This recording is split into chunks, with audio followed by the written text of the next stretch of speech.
Now we're going to be looking at the chart for Roger Moore, the 007 famous actor who passed away yesterday or day before yesterday.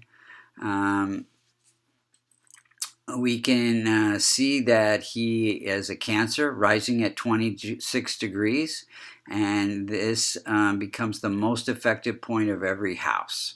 And Cancers, we know, are emotional and passionate people. And we can look at the chart and see what he came into this life to learn about. First of all, he came by looking at the Multicona signs in each of the houses. So first we look at the sun. The second house is ruled by Leo. Leo ruled by Sun. Sun is the ruler of that second house.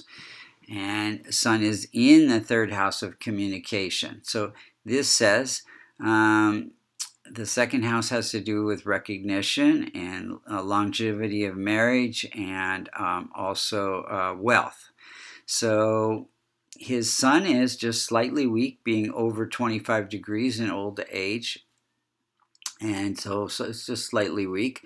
So that says that the continuation of the marital bond could be an issue. Recognition can be up and down, but this is what he came to learn about. He came to learn about recognition in his life and marriage. And then we can see in the third house, ruled by Mercury at 20 degrees, in the fourth house. This house has to do with communications. Mercury is all about communication, and his form of communication was through acting. And then we can see that he came here to learn about family, the family life. The fourth house ruled by the seventh sign, which is Libra, which is ruled by Venus. And Venus is at 18 degrees, and it is also weak because its dispositor, its landlord, ruled by the sun, which is weak. So it becomes also weak. So we know that there was ups and downs in his family life. He had 3 marriages, but he had quite a lot of property. So he had a house in Monaco and house in Stade, Switzerland, and so many houses. So not entirely weak, but some weakness in terms of family life. Then we can also see that the sixth sign, sixth house is ruled by the ninth sign, which is Sagittarius, ruled by Jupiter. And we know that any Multicona sign in the 6th, the 8th, or the 12th house becomes functional malefic. So Jupiter, which is in traditional Vedic astrology always a benefic planet, it becomes malefic, functional malefic planet for Cancer. And so this house has to do with health issues. He had definitely health issues over his life, cancer and heart issues. And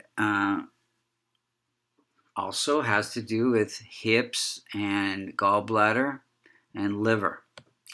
And also this house has to do with trouble, legal issues, tax issues with government, and so he had to actually live out of the country of England because of some tax issues. He lives in tax exile, they call it, in Monaco and Switzerland.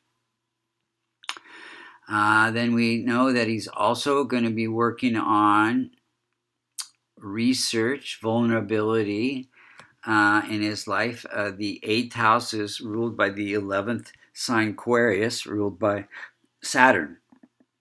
And Saturn is found in this 5th house of investments, education, and children.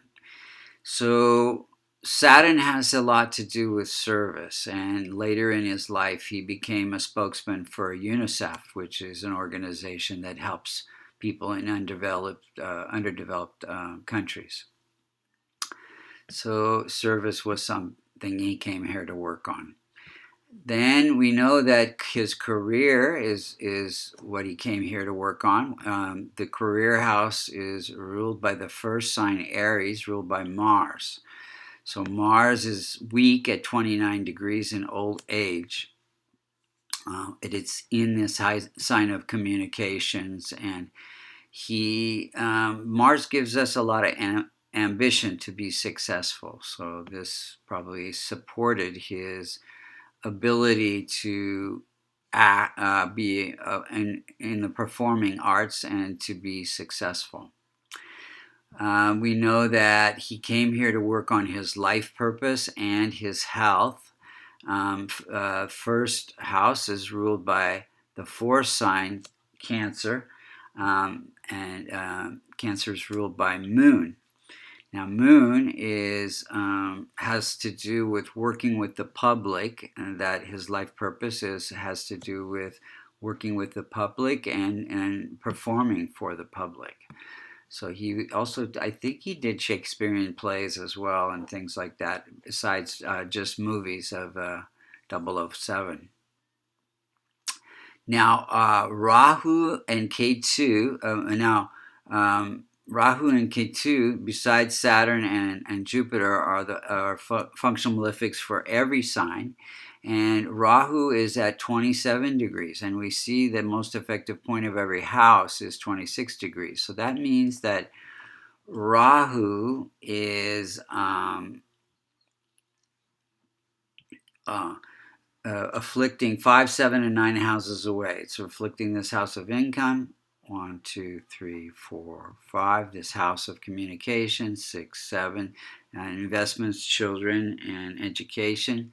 8, 9, this house of relationships. He had 3 marriages. So it also gives ambition to these houses, this house of career and the house of communications. So then we look at K2, also afflicting the house of investments and children and education. And then 1, 2, 3, 4, 5, this house of good fortune, luck, and 7, 8, 5, 6, 7, this house of income, 8, 9, and the house of health and life purpose, longevity. He did live till he was about 89 years old. That's pretty long, but still, if without the affliction, it could have been longer. So now he actually died of prostate cancer, and I think this sixth house has to do with prostate and being afflicted and weakened by having the functional malefic Jupiter in that house. Probably didn't help. He also had heart trouble, so the sun being slightly weak there could give him heart trouble as well. So he died in a K2 Rahu period, and K2 was actually in the house of death when he died. So I think those are the main points of this reading. And let's see here.